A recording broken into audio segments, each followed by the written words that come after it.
तुम्ही पाहत आहात MCN न्यूज मराठी। बुलढाणा स्थानिक गुन्हे शाखेच्या पोलिसांनी गुप्त माहितीच्या आधारे सापळा रचून अवैध प्रतिबंधित गुटखा विक्रेत्यावर कारवाई करून लाखोंचा मुद्देमाल 5 डिसेंबर रोजी जप्त केला आहे। या प्रकरणी पोलिसांनी आरोपी शेख तैसीफ शेख बुढन यास चिखली तालुक्यातील इस्लामपुरा अमडापूर यास त्याच्या राहत्या घरातून प्रतिबंधित गुटख्यासह अटक केली आहे।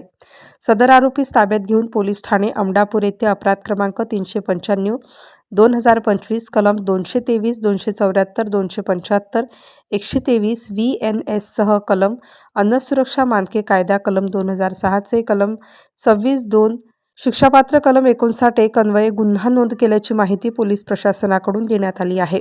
बुलढाणा जिल्हा पोलीस अधीक्षक निलेश तांबे, अपर पोलीस अधीक्षक बुलढाणा अमोल गायकवाड यांच्या मार्गदर्शनाखाली व स्थानिक गुन्हे शाखेचे पोलीस निरीक्षक सुनील अंबुलकर यांच्या पथकाने ही कारवाई यशस्वीरित्या पार पाडली।